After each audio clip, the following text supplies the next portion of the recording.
Hey guys, how's it going? I am WWE Hall of Famer Lita, welcoming you to General Admission Wrestling.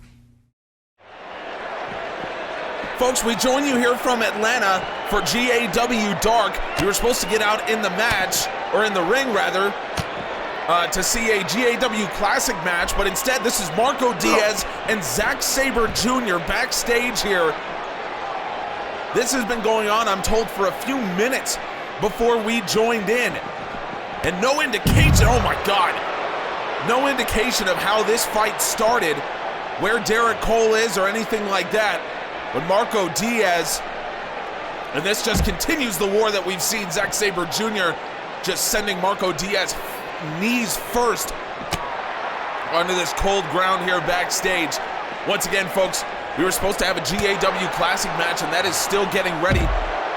We will see Drew McIntyre take on Shelton Benjamin as round 2 of the Classic begins. Zack Sabre Jr. gets, oh my God! Marco Diaz with a powerbomb. And then Diaz drops the leg, the naked truth on the throat of Zack Sabre Jr. Diaz, hang on, wait a second. Marco Diaz just face first in with the fire extinguisher. This is going nuts back here. Marco Diaz trying to smoke out Zack Sabre Jr. with the fire extinguisher. This is ridiculous. Now it's finally ran out, thank God. We've got 2 matches in the GAW Classic coming for you tonight, folks. We've got the Lone Star back in action as well. And now we've got Marco Diaz trying to end Zack Sabre Jr. That's the only thing I can think of. Zack, you gotta fight back here. Zack Sabre float over DDT on the ground. How are these 2 men still going? It just shows you the hatred between both men. Zack Sabre Jr. looking for a neck breaker. And Marco Diaz gets him up. Diaz, oh, jeez. My God, Marco Diaz. We need to send help backstage right now. This is getting out of hand very quickly. Diaz. A shot to the jaw.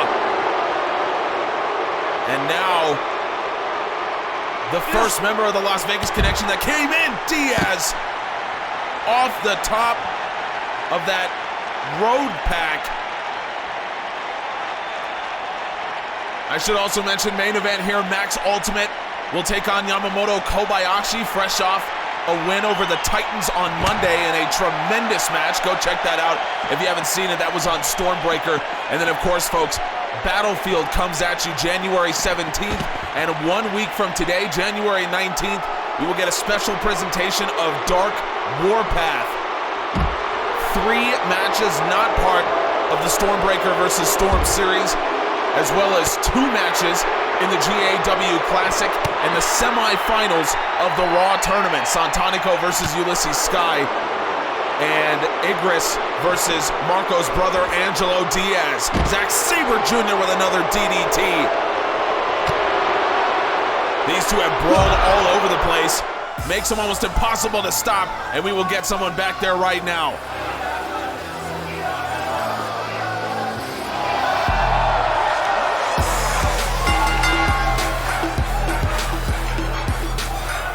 Well, we have finally broken up the fight between Diaz and Sabre.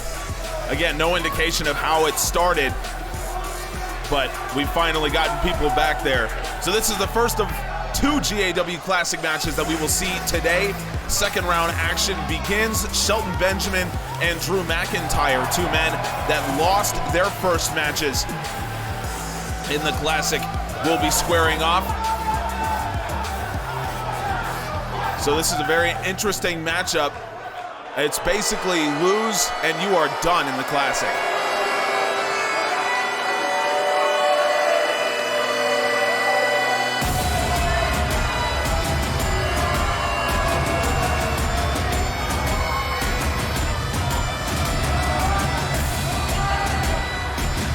Drew McIntyre knows full well a loss here today ends his GAW Classic hopes. Later on tonight, we will see Jeff Hardy back in action. He will battle the Bastard Pack. That is going to be a fantastic match. And then on Friday, round 2 action concludes. Keith Lee battles Cody Rhodes, the two men who got victory round 1 in Group A. And then Jay White takes on Matt Riddle.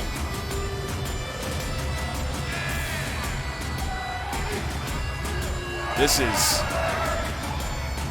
is a big moment for McIntyre, who again is just chasing that world championship to complete the GAW Triple Crown for him. The last time we saw McIntyre on Dark, it was last week. He hit the Claymore on Devin Andrews after Andrews' main event match with Stefford Drummond.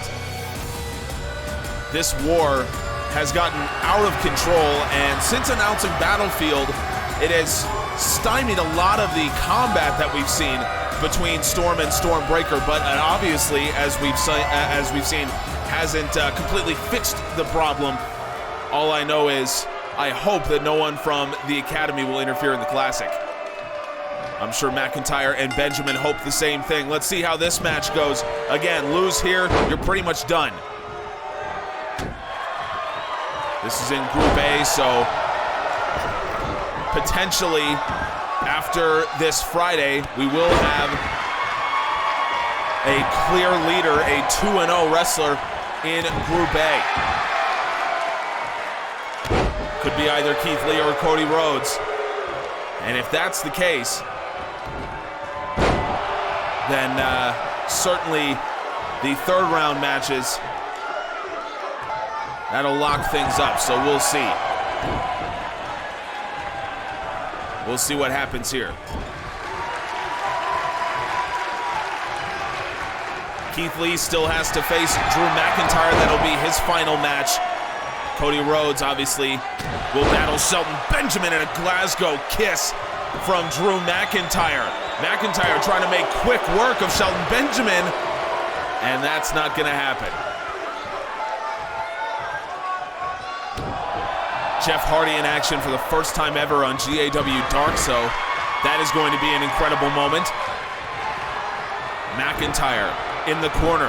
Talk about quick work here. We saw this last Wednesday as well. McIntyre, Claymore! We saw the same thing against Devin Andrews. McIntyre hooks the leg. Drew McIntyre absolutely scrubs Shelton Benjamin. And that is the end of your first GAW Classic match. How do you like it? McIntyre just absolutely obliterates Benjamin and eliminates him from Classic contention. Again, Benjamin still has to battle Cody Rhodes. That will happen in round 3. So Benjamin could still play spoiler. Still important. This is why we love the GAW Classic. Every single match is important. Benjamin can still play the spoiler. We'll see what happens this Friday. Cody Rhodes, Keith Lee will end round 2 of Group A action. But for now, Drew McIntyre keeps himself alive in the GAW Classic.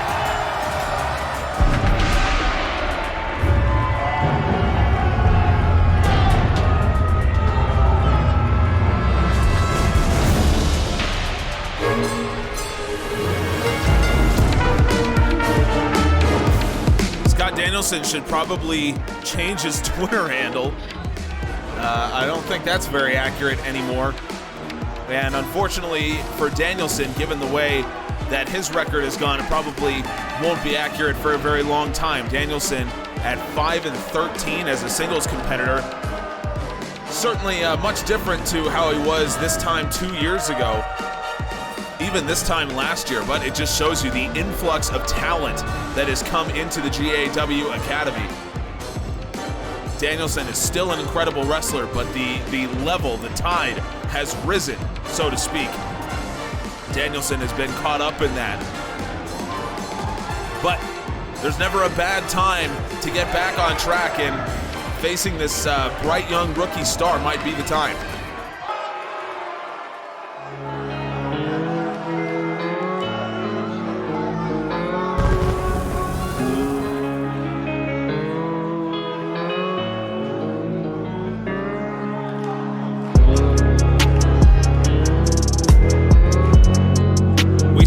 the Lone Star last week on Dark, taking on Chris Alexa, and really impressing me with his strength, his power, his wrestling acumen. I mean, he was really impressive against Alexa, who is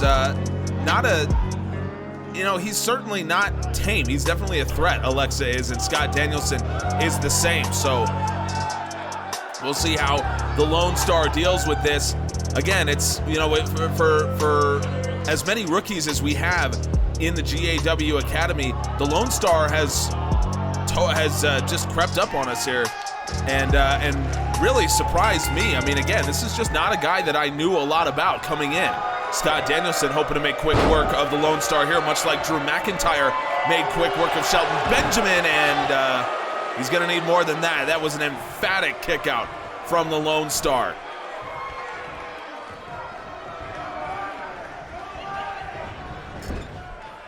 The young rookie here.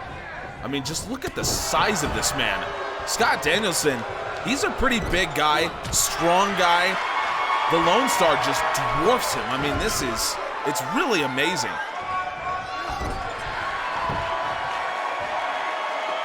Look at this, the Lone Star just picking him up and hucking him against those turnbuckles. And the Lone Star, again, showing off this incredible power. For a rookie, you rarely expect them to be this physically developed.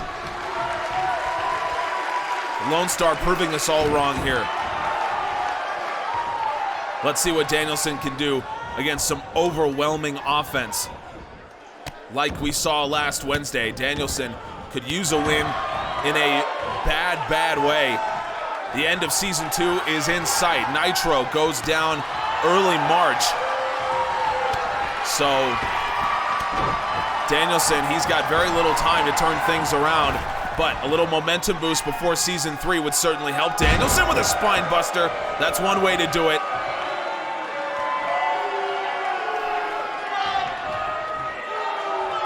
Danielson feeling good about his situation right now, but you gotta stay on the attack. We've seen the toughness of the Lone Star. We saw Chris Alexa try to take him off his feet and fail. Danielson going for a different strategy here. I talked about how strong Scott Danielson is. This is an example of that. Real man's military press. Danielson, fantastic way to get up on top. Former champ, he gets a 1. That's the Lone Star for you, folks. Get to know him. I don't think this guy's going anywhere anytime soon.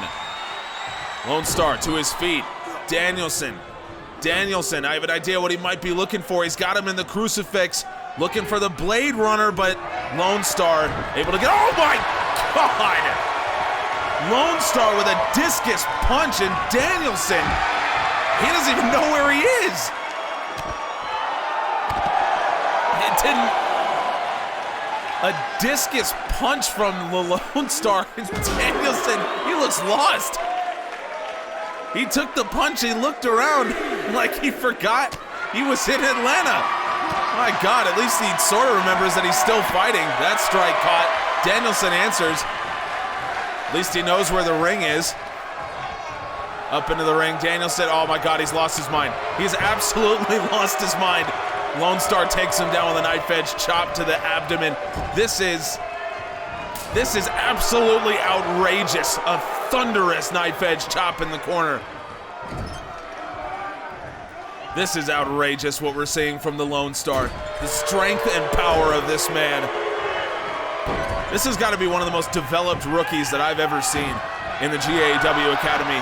Even Chandler Marcy did not look this refined coming in. And I mean, that was a guy who had legitimate NFL aspirations. I don't know what the Lone Star planned on doing. Danielson to his feet. Oh, discus clothesline attempt ducked by Danielson, but the Lone Star, that's fine, I'll just pick you up right by the arm. This is a guy who clearly has some experience in a wrestling ring, but I haven't been able to talk to him. So I really don't know, and from what I've heard, all of the coaches in the academy haven't been able to get a word out of the guy.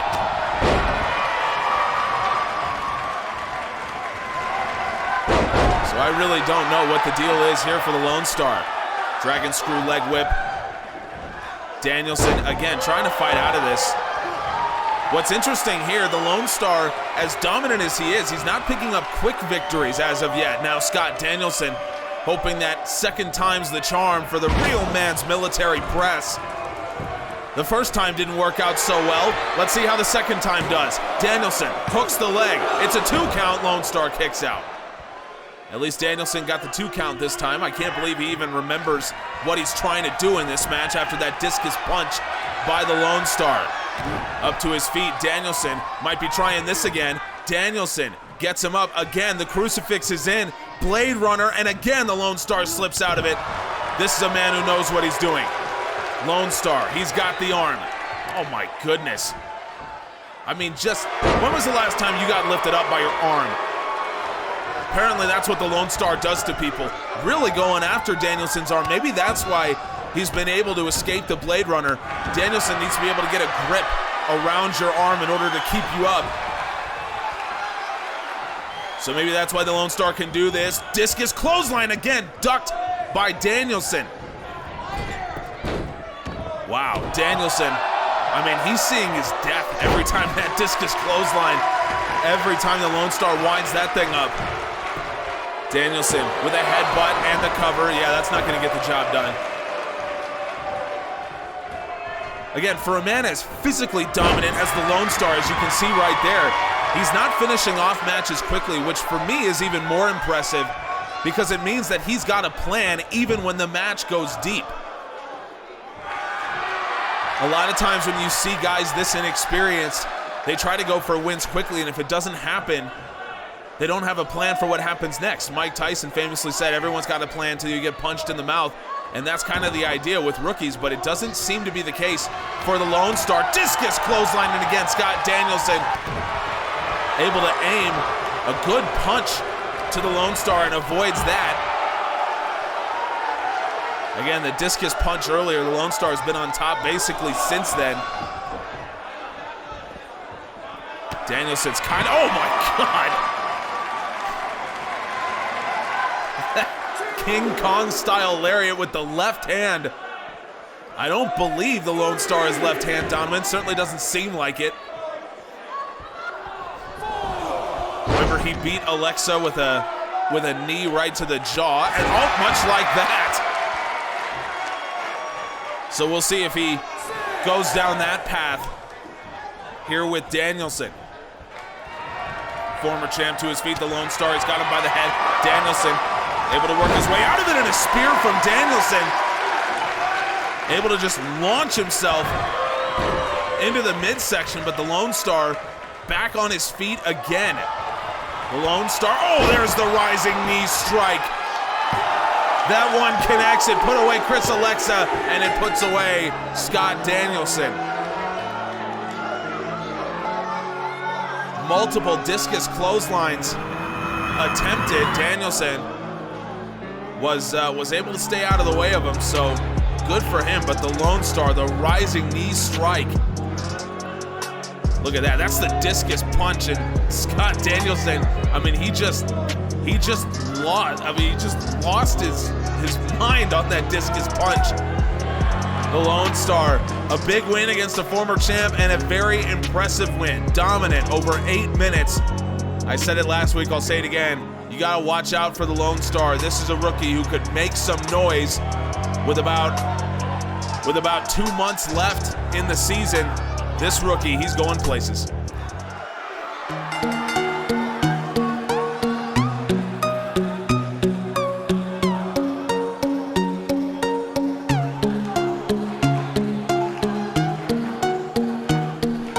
Jessamyn Duke continues her tremendous road back from a really devastating injury that kept her out for almost 2 years.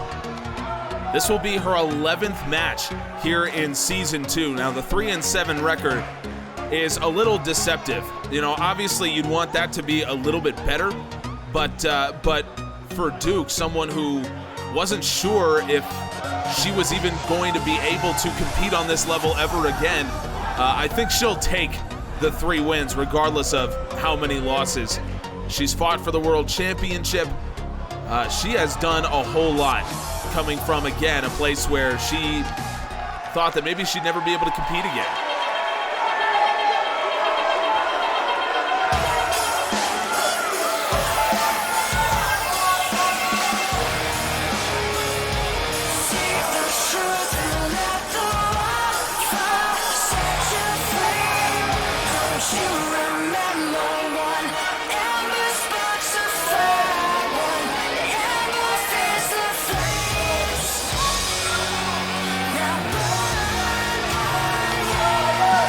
Competing for championships, Ember Moon, she's fought twice for the World Championship. She's been unsuccessful both times, and this past Friday against Ronda Rousey, it was Rousey's first World Championship defense, and Moon hit the Eclipse, which every other match that she's fought in GAW, the Eclipse has meant the end of her opponent. 7 previous matches, in each one, if she hit the Eclipse, it was over.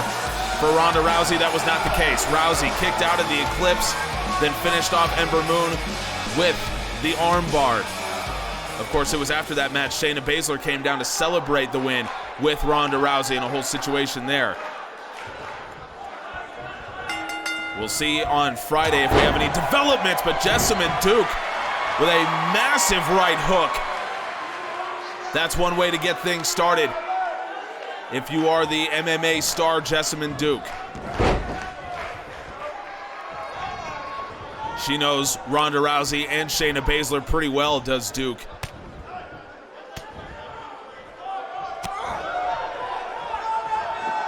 Now we'll see what Ember Moon can do here. Duke obviously just, I mean, the MMA background makes her so dangerous. But again, that road back from injury and the lack of matches over the last several years, it'll make it difficult against someone like Ember Moon, who is known as a workhorse. Look at this, Moon just firing shots into the lower back, the surgically repaired back of Jessamyn Duke.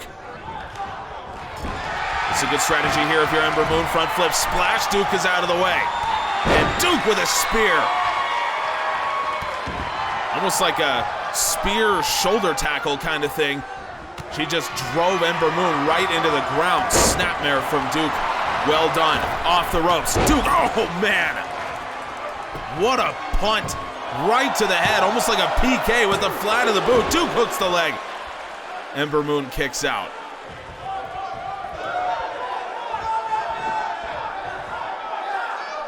That's the danger Jessamyn Duke possesses.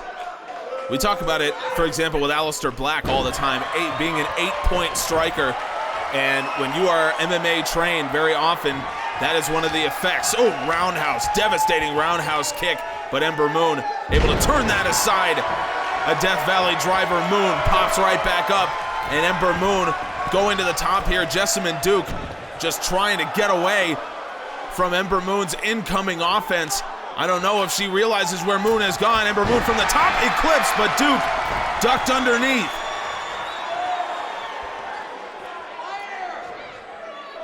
Man, that was almost it. I know Ronda Rousey was able to get out of that right hand. Ember Moon ducks underneath. And Duke, that was a bad time to do that. Ember Moon with the takedown. Yeah, Moon is looking to bounce back after an unsuccessful world title challenge. Now we'll see what goes down here. Ember Moon, nice drop kick, single leg connects.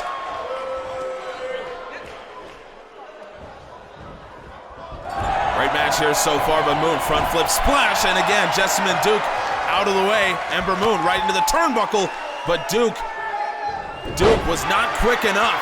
Hurricane Rana from Moon. You got to get back on the offense against Moon. She moves so fast, and into the corner goes Moon, and Duke, talk about moving fast. She was too fast there. Ember Moon's so athletic. So you got to be aware when you're in the ring with her, and Jessamyn Duke learning that. Now Moon backs it up. Moon, front flip splash, and that one connects. Third time's the charm for that, but Ember Moon, she put it all into hitting that splash, and she drops down to a knee. Jessamyn Duke, middle of the ring. Moon decides to make the cover, but after taking that rest, I don't know if she thought she was going for the win or if she just wanted to get into Duke's head a little bit. Either way, Ember Moon might see the end of this match. Jessamyn Duke was able to avoid the Eclipse the first time. Let's see if it's coming again. It does, and Duke sends her packing once again. Jessamyn Duke, fantastic job. Snapmare, Duke off the ropes, and again with that punt.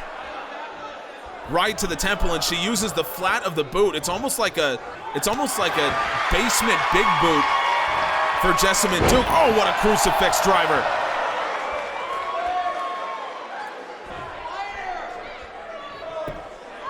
Very innovative from Jessamyn Duke, and it's obviously hurt Ember Moon, but not so much that her offense is any less effective. It certainly seems as though it is. Ember Moon butterflies in, what a suplex, and Moon floats over into the cover. Moon locking that arm down, but Duke able to free herself and kick out. This is the issue with Ember Moon, the Eclipse. It's obviously so dangerous, but it's very difficult to actually hit, and Ember Moon has had that issue before. So we'll see if Jessamyn Duke has a strategy to actually finish this match off. Ember Moon, she knows she's got a strategy. It's just a matter of whether she can actually do it. Moon up to the top, and Ember Moon, third time was the charm for the corner splash. Let's see if third time's the charm for the Eclipse. It is!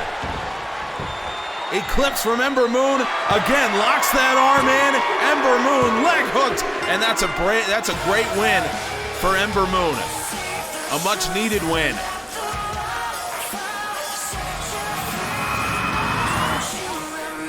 Absolutely needed a result in this match, and Jessamyn Duke made it as hard as humanly possible for Moon to get the win. But it just shows you got to persevere. You got to keep going with what works. Don't overthink yourself. Ember Moon's a veteran. She's been around a very long time, so she knows not to get too far into her own head. Keep going with what works, and it's good to see that even though Ronda Rousey kicked out of the Eclipse, a feat that very few have ever been able to match, Ember Moon continues with one of the most dangerous moves in wrestling. Tremendous job from Moon, a bounce back that she desperately needed. And for Moon, we'll see what her future holds. 2 unsuccessful World Championship challenges, but will the third time be the charm there as well? Coming up next, a match in the GAW Classic. Jeff Hardy competes for the first time ever on GAW Dark.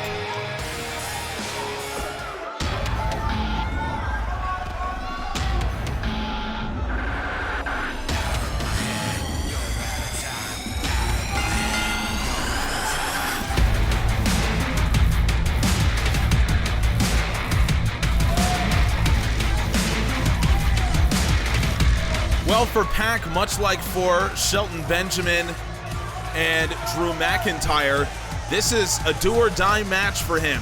If he loses here, his classic hopes are done. Jeff Hardy, if he wins here, can put a lot of pressure on Jay White. White will take on Riddle on Friday. And if Jeff Hardy were to win, that means that Jay White pretty much needs a victory. Otherwise, he will need some major help in order to still be competitive. Same with Matt Riddle, who is currently 0-1. So that all is going down in Group B right now. Pac, he's not worried about any of that. A win here for the Bastard. A 1-1 record. I mean, things are still very much in play for him if he were to win here today. So it's certainly not all over yet.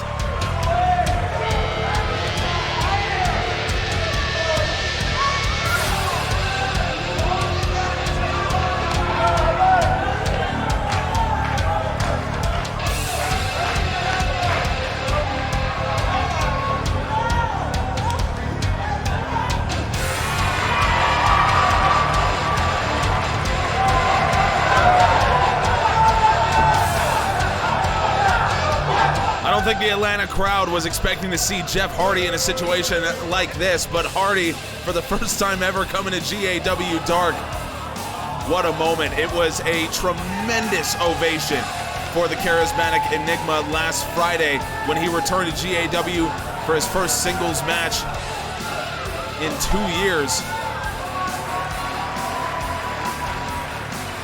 Wow, what a moment for Jeff Hardy. And now here in Atlanta, the former home of the WCW power plant, this place is a part of history just like Jeff Hardy is a part of history.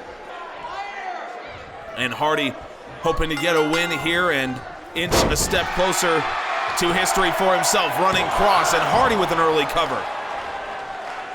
Trying to take Pac off guard there, but it's a good strategy. Hardy might be one of the few who could actually keep up with Pac's incredible pace. Hardy up to the top he goes. What's he looking for this early on? Hardy with a diving leg drop. Pac is known to be a little overconfident at times. Did he maybe not believe that Jeff Hardy could fight at this pace?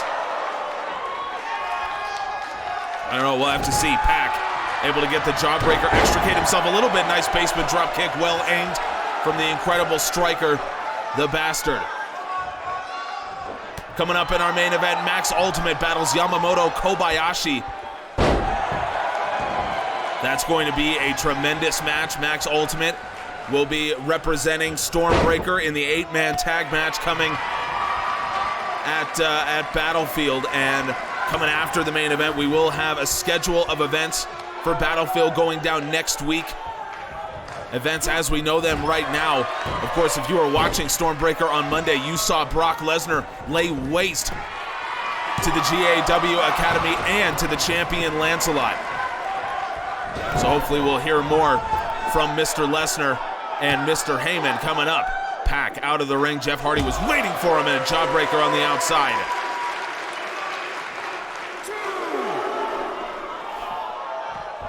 Once again, Jeff Hardy can put major pressure on Jay White with a win here. Hardy camel clutch right around the throat.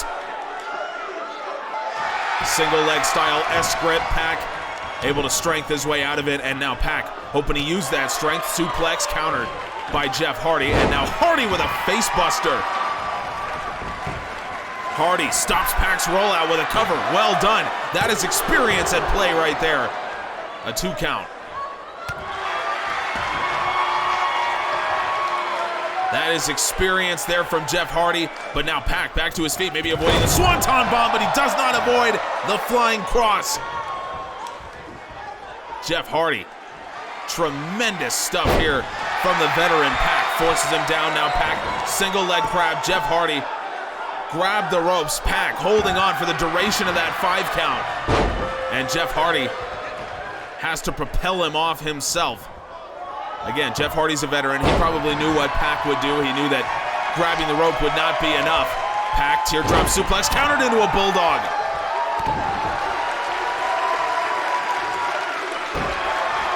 Nothing Pac can do has any effect right now on the veteran Jeff Hardy. This is a very interesting matchup in terms of styles. Hardy went up against Matt Riddle. Of course, the MMA stylings of Matt Riddle, much different than Pac's incredible athleticism. Hardy with a Swanton Bomb. That is Jeff Hardy's wheelhouse, and Jeff Hardy is 2-0 in the Classic. What a way to start things off.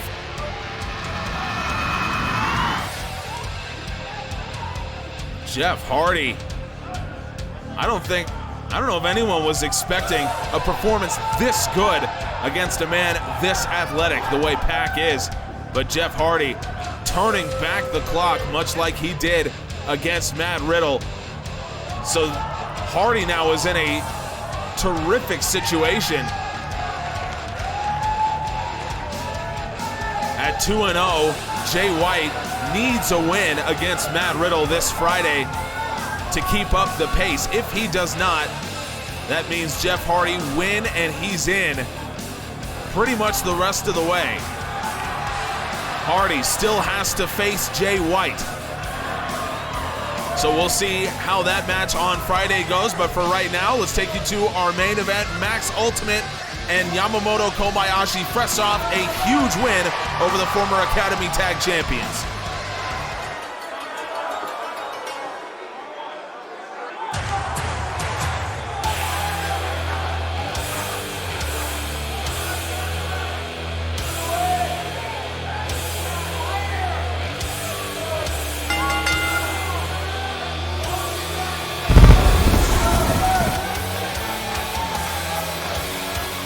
It's always cool to see Yamamoto Kobayashi make his singles entrance because it's a throwback to what he did on the underground before he formed Island Nation with Eddie Tonga. So the two of them were both singles guys, but Tonga was more trained in the tag style. It was Kobayashi who toured the underground as a singles wrestler before teaming with Eddie Tonga, so this is a cool throwback for him. It always is. Kobayashi, not a singles specialist in GAW. He's been tagging with Tonga for the better part of the last 18 months, so he's a little bit out of practice, but that doesn't mean he's any less dangerous. And we saw it against Leiter a couple weeks ago on Stormbreaker. Leiter needed some pretty underhanded tactics to beat Kobayashi at that time.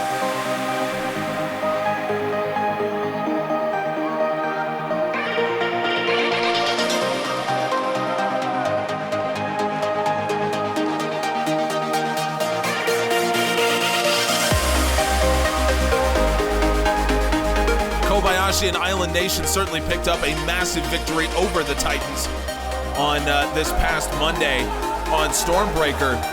But Max Ultimate, he picked up a huge victory himself, and that was being added to Team Stormbreaker for that 8-man tag match at Battlefield. What a match that is going to be, and for Max Ultimate, an accolade that is well earned for him. 10-7 as a singles wrestler. The 17 matches as a rookie is one of the most among all rookies in the GAW Academy. This is a great tune-up here for Ultimate. Max Ultimate rightfully taking his place on that team for Battlefield, the 8-man tag match. What a match that is going to be. Jason Parker announced, oh my God, Kobayashi just backflips off of Max Ultimate. That is the incredible athleticism of Kobayashi that you need to watch major film, otherwise he will surprise you with that. Ultimate standing sky twister. We know Ultimate has that level of athleticism. Anyway, Jason Parker announced Team Stormbreaker for that match on Monday. It will be Max Ultimate, Lee Carr, Eddie Hernandez, and Yun-Son Park, two men who have become best friends. Talk about a journey across the last season. There's been almost no more development than Hernandez and Park. Paul Heyman announced Team Storm. It will be Jay White, Drew McIntyre, both of whom are competing in the GAW Classic, but they were called into duty for that match, as well as Shane Thorne and Bobby Lashley. We saw Lashley go 9 minutes and 56 seconds against Roderick Strong last Friday, so he's ready, no doubt about it. Ultimate looking good so far against Yamamoto Kobayashi, but he's going to need more than this. Ultimate out of the corner, springboard kick, and that lands. Pinpoint accuracy from Max Ultimate. That was right on the temple. Ultimate hooks the leg. Kobayashi kicks out. One of the things that makes Max Ultimate so dangerous, one of the reasons he's improved so much, is the number of ways he can beat you. I think he's ended matches with 6 different offensive maneuvers, one of the most in the GAW Academy. Now looking for the max damage. Kobayashi gets his way out of that, off the shoulders. Now Kobayashi gets Ultimate up. Kobayashi with the Koba driver. And Kobayashi, high stack cover. Ultimate forces his way out. Kobayashi's got a lot of different ways to win matches as well, the Koba driver being one of them.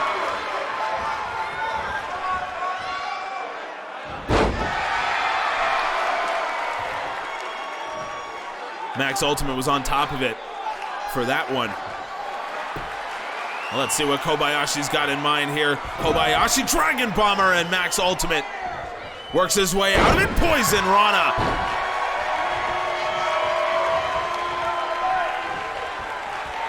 That Dragon Bomber from Kobayashi, how dangerous is that? That's a knockout shot waiting to happen. Belly-to-belly suplex, countered, ultimate, boxes the ears. Now ultimate. Ultimate catches him, coming in too fast, butterfly suplex. We've seen Ultimate again win matches with that butterfly suplex before.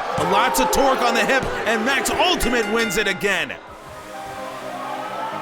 I am going to go so far as to say that he has the best butterfly suplex in the business. Does Max Ultimate.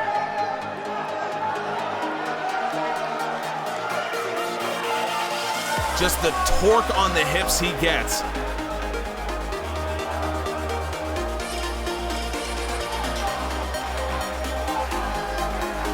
And a tremendous performance from Max Ultimate, a win that he needed, getting some momentum going into Battlefield. Again, he's gonna need it. Team Stormbreaker, they're gonna need everyone at the top of their game to compete against Storm. Team Storm has a lot of talent at their disposal. We've already got people talking about it. Oh my God! Jay White coming down to the ring. Jay White, he's got Max Ultimate in the neck breaker. Jay White, he's part of Team Storm for that match at Battlefield. So now Max Ultimate trying to fight out of this attack, and Ultimate sends Jay White over the top rope. Ultimate did avoid the attack from Jay White. And White, he's got a GAW Classic match on Friday that he's got to be worried about. Well, now he's got to be worried about Max Ultimate here on the outside of this ring. Ultimate and Jay White, two men that will be facing off in that 8-man tag match at Battlefield. And now the two men, much like we saw at the beginning of the show, Marco Diaz and Zack Sabre Jr., well, now we're seeing Max Ultimate and Jay White doing battle back into the ring. White, front chancery, maybe looking to choke out Max Ultimate with the guillotine. Ultimate with a big lariat.